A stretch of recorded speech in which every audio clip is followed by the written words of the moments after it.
Hello friends, welcome to my channel. मैं doctor Usha Uddar बोल रही हूँ। आज हम एक नई लेटेस्ट न्यूज़ लेके मैं आपके पास आ गई हूँ और वो लेटेस्ट न्यूज़ एचआईवी वैक्सीन के बारे में ही है। आपने CRISPR gene editing of HIV ये देखा होगा। तो जो ETB-101 का ट्रायल चल रहा था उसके रिजल्ट्स आ गए हैं। तो चलिए आज हम देखते हैं कि वो कौन से रिजल्ट्स है। तो ये जो ETB-101 है वो क्रिस्पर जीन एडिटिंग टेक्नोलॉजी के बेस पे है। और ये क्या करता है, ये जो वैक्सीन उन्होंने बनाया है रिसर्चर्स ने, वो पहले लास्ट टाइम हमने उसका एक किलो भी डाला है। और बहुत सारे लोग बोलते थे कि वो जो ट्रायल था वो फेल हो गया है। वो एनिमल में उसका ट्रायल हुआ था और फिर से उन्होंने वो ट्रायल किया और एनिमल में वो ट्रायल सक्सेसफुल हो गया। और बाद में उन्होंने अप्रूवल लेके ह्यूमन ट्रायल्स चालू कर दिया। और वो ह्यूमन ट्रायल में उन्होंने वो वैक्सीन डाला तो उसके क्या रिजल्ट आए इसका एक रिपोर्ट रिलीज हो गया। ह्यूमन में उनका ट्रायल हुआ और वो ट्रायल के रिजल्ट्स भी आए। वो रिसर्चर्स का ये मानना है कि वो रिजल्ट सक्सेसफुल आए हैं क्योंकि जितने पार्टिसिपेंट थे उनको वो वैक्सीन दिया गया, तब उनकी ART बंद की गई थी। और बाद में 6 महीने उनको उन्होंने मॉनिटर किया। मीन्स उनका CD4 काउंट, वायरल लोड और वो सब मॉनिटर करने के बाद उनको ये नतीजे पे आए कि उनके अंदर का जो वायरल लोड है वो डाउन हो गया। मीन्स TND के भी नीचे गया और उनके शरीर में वायरसेस जो HIV के हैं वो नहीं पाए गए। लेकिन उसके 2 महीने के बाद उन्होंने किया तो जो पार्टिसिपेंट थे उसमें से 2 पार्टिसिपेंट्स का फिर से रिबाउंड हुआ वायरल लोड। तो ये ऐसे क्यों हुआ, ये भी उन्होंने उनका अभी वो चालू है।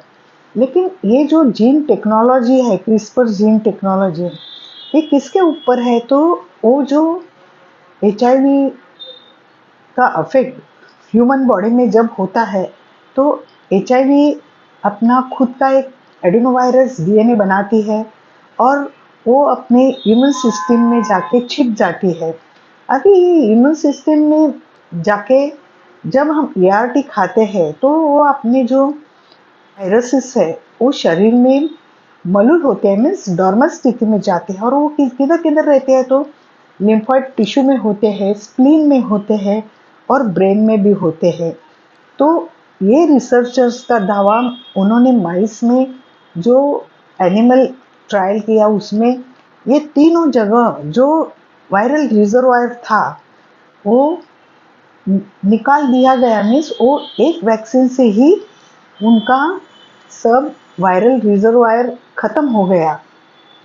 तो ये वैक्सीन क्या करती है, जब अपने शरीर में जाती है तो अपने अंदर जो T सेल्स है, इम्यूनो सिस्टम है, उनको ट्रेन करती है और उनको अंदर के जो एडिनो वायरसेस है उनको मार देती है और अपने जो सेल्स है, T सेल्स, CD4 और CD4-8, उनको बलवान करती है।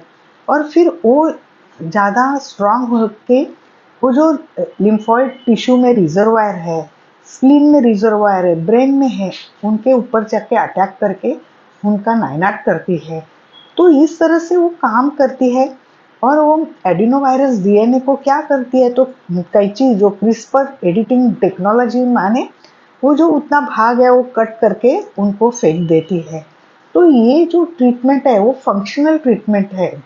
फंक्शनल यानी वो HIV जो पेशेंट है उनके लिए एक बहुत अच्छी खबर है कि ये उनके शरीर में जो HIV के वायरसेस है उनको वो समूह नष्ट कर देगी।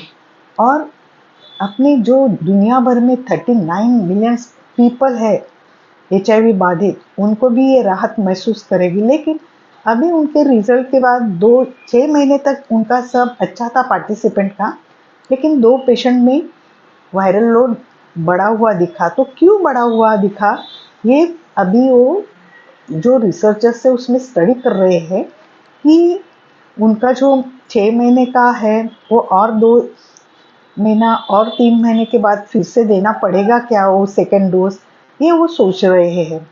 और दूसरा, वार्ताहर ने उनको बहुत सारे क्वेश्चंस पूछे कि अगर ये अच्छा है, सवाल ही नहीं, लेकिन उसका कॉस्ट कॉस्ट अगर ज़्यादा होगा तो जो डेवलपिंग कंट्रीज है, मीन्स अपनी भारत है, अफ्रीका है, वो कंट्री लोगों को उनको ये अफोर्ड वो कर नहीं सकते, तो उनका जो कॉस्ट है वो कैसे कम करे। इसके लिए वो हर एक गवर्नमेंट जो है दुनिया भर के, उनसे वो कांटेक्ट करने वाले हैं। दूसरा, जो इंश्योरेंस कंपनीज है उनको भी फंडिंग, या एनजीओज है उनसे भी फंडिंग लेके वो पूरे दुनिया भर में उनका वितरण बोलते हैं वो करने वाले हैं। और अगर ये आया तो अपने जो HIV बाधित लोग हैं उनके लिए एक वरदान होगा। और वो दिन दूर नहीं कि ये जो वैक्सीन है वो आएगा, क्योंकि उनके अथक मेहनत से दो में सभी क्या बोले कि 1980 से कर रहे हैं प्रयत्न। लेकिन आपको मालूम है HIV अलग अलग स्ट्रेन्स तैयार करती है, लेकिन ये एक ऐसा वैक्सीन है कि वो कौन से भी स्ट्रेन्स के ऊपर लागू पड़ेगा। और ये एक बहुत अच्छी बात है। तो व्यूवर्स, अगर ये आपको अच्छा लगा तो मेरा ये जो वीडियो है वो सबको शेयर कीजिए, ताकि सब लोगों को इसके बारे में मालूम पड़े। और जो बोलते हैं कि नहीं आएगा, हम ऐसे ही मरेंगे, तो नहीं, थोड़ा धीरज रखिए। वैसे भी WHO ने 2030 का डेडलाइन दिया है, लेकिन मुझे लगता है कि उसके पहले भी आ सकता है।